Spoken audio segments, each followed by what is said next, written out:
Hello दोस्तों, आप सभी का स्वागत है डिलीजेंट रोहित यूट्यूब चैनल पर। आज मैं आपको मैथ्स की स्ट्रेटजी बताने वाला हूँ। ये मैथ्स की बुक है, आप देख सकते हैं। ये पिनेकल का पब्लिकेशन है और ये बहुत इंपॉर्टेंट है। अगर ये आपने कर लेते हैं प्रैक्टिस के तौर पर, ये मैं आपको स्ट्रेटजी बताने वाला हूँ कि कैसे स्टेप बाय स्टेप। तो आप वीडियो के अंत तक बने रहना और पूरी वीडियो को देखना, आपको बहुत मदद मिलेगी। तो देखिए, हम अगर स्टेप बाय स्टेप चर्चा करें तो मैथ्स के कितने गिने चुने टॉपिक्स हैं, उन पे आप कमांड कर लेते हैं तो आपका मैथ्स अच्छा हो जाएगा, है ना। जैसे ये देखो, मैं स्टार्टिंग से बता रहा हूँ बुक से। जैसे ये संख्या पद्धति का आपको दिख रहा होगा, इस टाइप से। तो इसमें टाइप टॉपिक वाइज और टाइप वाइज क्वेश्चन दिए हुए हैं। आप चाहें तो ये बुक ले सकते हैं या कोई भी पब्लिकेशन की ले सकते हैं। ये कोई प्रमोशन नहीं है। आप करंट पब्लिकेशन का ले सकते हैं या पिनेकल का ले सकते हैं। बट इसमें क्या अरेंज वाइज अच्छे देते हैं, अरेंज करके देते हैं वो सारी चीज़ें, तो आपको प्रॉपर वे में एक जगह पर मिल जाता है। और सॉल्यूशन भी अच्छा है काफ़ी। तो मैंने इसको दो से तीन बार लगा लिया है, कंप्लीट कर लिया है। और अब तो करते ही नहीं, क्योंकि ऑलरेडी ऑलमोस्ट सब कुछ तैयार है मेरा, बस मॉक वगैरह देना रहता है। तो आप मेरे चैनल विजिट भी कर सकते हैं। बहुत सारी मैंने लेक्चर्स भी डाले हैं और PYQ सेट भी डाले हैं, रेलवे NTPC के लिए, SSC CGL के लिए, बाकी सारे एग्जाम के लिए। तो चलिए स्टेप बाय स्टेप अपन समझते हैं चीज़ों को कि कैसा क्या करना है आपको। तो देखिए, सबसे पहले आपको मैथ्स में बेसिक लेवल से आपको कैलकुलेशन आनी चाहिए। कैलकुलेशन में क्या, 2 से लेकर 20 तक पहाड़े अच्छे से याद होना चाहिए, अच्छे से। अगर मैं आपसे पूछूं को 18 नंबर कितना होता है, 162। 17 नंबर कितना होता है, 17 अट्ठे कितना होता है, 16 सत्ते कितना होता है, तुरंत एग्जैक्टली आना चाहिए। 16 सत्ते 112, 18 अट्ठे 144, ठीक है। इस टाइप से 19 नंबर 171, एग्जैक्टली आपको मुंह पे आना चाहिए टेबल्स। और 1 से लेकर 30 तक आप स्क्वायर कर लेंगे और 40 तक कर लेंगे। 1 से लेकर 40 तक के स्क्वायर रूट स्क्वायर कर लेंगे आप। और 1 से लेकर 20 तक, 30 तक तो करना चाहिए क्यूब वगैरह, लेकिन अगर आपसे 30 तक नहीं हो पाती तो 20 तक स्टार्टिंग में आप क्यूब अच्छे से रट लीजिए। जैसे मैंने पूछा 12 का स्क्वायर 144, 35 का 12 25, इस टाइप से तुरंत के तुरंत आना चाहिए। 25 625, 27 28 29 30, कोई भी पूछूं रैंडमली आपको आंसर आना चाहिए, क्योंकि कैलकुलेशन में बहुत मदद मिलती है हमें एग्जाम में इन चीज़ों की। ये तो बेसिक हो गए। इसके बाद में आप सिंप्लीफिकेशन क्वेश्चन लगा सकते हैं आपकी कैलकुलेशन स्पीड सुधारने के लिए। जैसे गुणा भाग करना, माइनस जोड़ घटाना करना।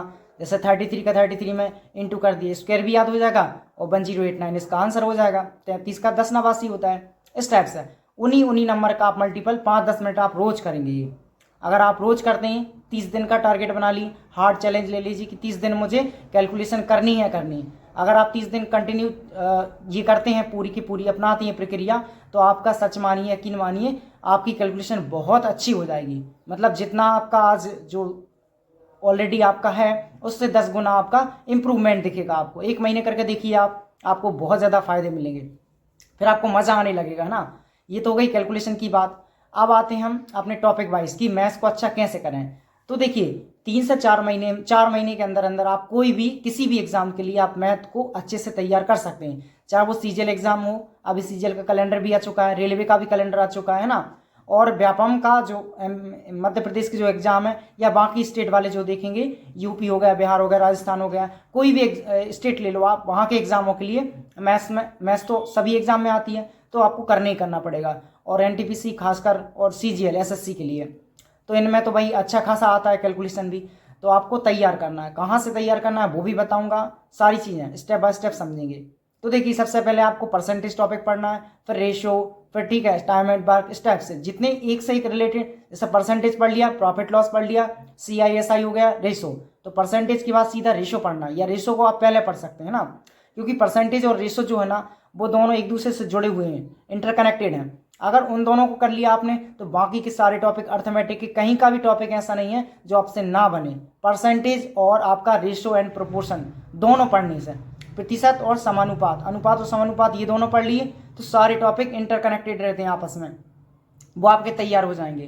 तो स्टेप बाय स्टेप आप लेके चलेंगे, क्योंकि देखो परसेंटेज पढ़ेंगे आप और रेशो पढ़ेंगे तो क्या क्या बन जाएगा आपसे, बन जाएगा प्रॉफिट लॉस, डिस्काउंट, ये डिस्काउंट वाला हो गया। इसके बाद में टाइम एंड वर्क बन जाएगा, बोट एंड स्टीम, नावधारा, और इसके बाद में समय दूरी चाल, रेलगाड़ी वाले क्वेश्चन, ये सारे बन जाएंगे आपसे। अब अर्थमेटिक SICI तो हो चुका है ऑलरेडी, उसमें ही आ चुका है, ये सारे बन गए। इसके बाद आ जाओ आप, बाकी एवरेज भी बन जाएगा आपसे, ये सारे हो गए अर्थमेटिक के। फिर एडवांस पे आओगे तो एडवांस में आपको कंसेप्चुअल पढ़ना पड़ेगा, डीपली पढ़ना पड़ेगा, चाहे वो सर्कल का हो, टेंजेंट हो, उसमें है ना, ये सारी चीज़ें आपको इसकी थ्योरी पढ़नी पड़ेगी। टिग्नोमेट्री में बेसिक फॉर्मूले अच्छे से पढ़ना पड़ेंगे, सारी आइडेंटिटीज़ पढ़नी पड़ेंगी आपको कि sine square theta plus cos square theta क्या होता है, ताकि एग्जाम में आपको हेल्पफुल करें, है ना। ये सारे पढ़ने पड़ेंगे। नंबर सिस्टम हो गया आपका, स्टैटिक्स हो गया, प्रोबेबिलिटी हो गई, टॉपिक बाय टॉपिक आप कवर करते जाएंगे। अगर आप लोग सपोर्ट करेंगे या अगर आप कमेंट करके बताएंगे वीडियो में, तो मैं आपके लिए यूट्यूब पे फ्री बैच ला दूंगा मैथ्स का, जिसमें ये तो आपकी स्ट्रेटजी वाली वीडियो कि आपको मैथ्स कैसे सुधारना है ना। तो रोज़ आप मेरे साथ जुड़ सकते हैं और अपन टॉपिक वाइज मैथ कवर कर सकते हैं। स्टार्टिंग अपन परसेंटेज से करेंगे या रेशो से कर लेंगे। ये दोनों टॉपिक अगर अपने अच्छे से हो जाते हैं और लगभग लगभग इनके अपन 100 से 150 क्वेश्चन के बीच में अपन इनके क्वेश्चन लगाएंगे और पूरा टॉपिक अरेंजमेंट रहेगा ना। ऐसा नहीं है आपको प्रॉब्लम आ रही है, एकदम जीरो लेवल से, क्योंकि मैंने भी काफ़ी टाइम लगाया मैथ्स को सीखने में और बहुत अच्छा इंप्रूव किया है। आप देख सकते हैं मेरी वीडियो और उस पर आपको देखने को मिलेगा कि मेरे कैसे फुल में से फुल मार्क्स आ जाते हैं ना मैथ्स में।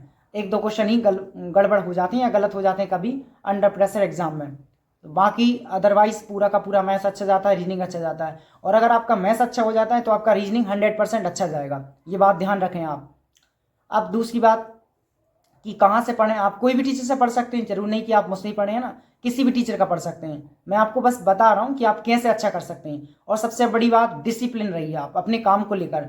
मैथ सीखना है तो डिसिप्लिन होना जरूरी है ना, रोज लगाना है क्वेश्चन, ऐसा नहीं कि नहीं आप टॉपिक कंप्लीट हो गया। फॉर एग्जांपल बहुत सारे बच्चों का ही डाउट रहता है कि सर हमने एक टॉपिक पढ़ा, दूसरे टॉपिक पे चले गए तो पहला वाला भूल जाते हैं, या 2-3 टॉपिक पढ़ने के बाद जो फर्स्ट टाइम जो हमने परसेंटेज पढ़ा था, अब हम चौथे नंबर के टॉपिक पे आ गए तो पहला वाला पूरा दिमाग से चला गया। ऐसा नहीं होता, हमें ऐसा लगता है कि हमने पहले वाले टॉपिक के सारे क्वेश्चन भूल गए। अब जैसे जैसे आपके धीरे धीरे बढ़ते जाए टॉपिक, 10-12 टॉपिक हो जाए, इसके बाद में आप क्वेश्चन उठा लीजिए ना, 20-20 क्वेश्चन, 10-10 क्वेश्चन, आप 10 क्वेश्चन आप परसेंटेज के निकाल लीजिए, 10 प्रॉफिट लॉस के, 10 एवरेज के, 10 रेशियो के, 10 टाइम एंड डिस्टेंस के, 10 टाइम एंड वर्क के, बाकी 10-10 करके आप ऐसे करके 10 टॉपिक निकालेंगे आप। 10 के 1 के 10 तो 10 के कितने हो गए, 100 क्वेश्चन। 100 क्वेश्चन बैठ के बढ़िया से आप रिवाइज कर लीजिए, क्वेश्चन लगा लीजिए। 2 से 2.5 घंटा लगेगा मुश्किल से 100 क्वेश्चन में ना, 2.5, 3, 4 घंटे मान लो, 4 घंटे भी लगते हैं आपको, लेकिन एक बार में आपके 10 क्वेश्चन हो रहे हैं। ऐसा आप रोज करते जाइए, जैसे 10 टॉपिक हो गए और आगे का धीरे धीरे आप कंटिन्यू आगे जो एडवांस मैथ है उसको सीखते जाइए। अभी उसको नहीं करना प्रैक्टिस, उसको सीखना है, उसकी वीडियोस देखना है, नोट्स बनाना है प्रॉपरली, जैसे मैंने बनाए नोट्स है ना, वैसे ही आपको नोट्स बना के लेके चलना है। अब ये हो चुकी बात यहाँ से यहाँ तक आपका रिवीजन।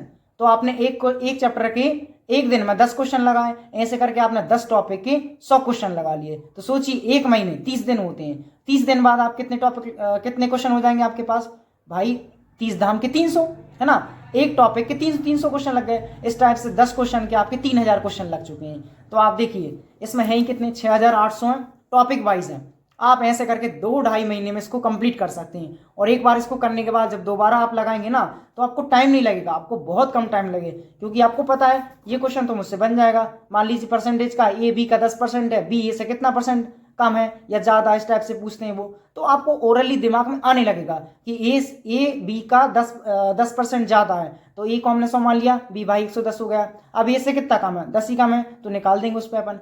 इस टाइप से आप कर सकते हैं, चाहे वो चुनाव वाले क्वेश्चन हो गए, चाहे वेन डायग्राम वाले क्वेश्चन हो गए, ठीक है, कोई भी क्वेश्चन हो आपका, आपसे 100% श्योरिटी के साथ बनेगा अगर आप ऐसा करते हैं तो। लेकिन आपको डिसिप्लिन रहना पड़ेगा, अपने काम के प्रति ईमानदार रहना पड़ेगा। ऐसा नहीं कि आज मन नहीं है तो नहीं किया, संडे में एक मॉक लगा लिया, है ना।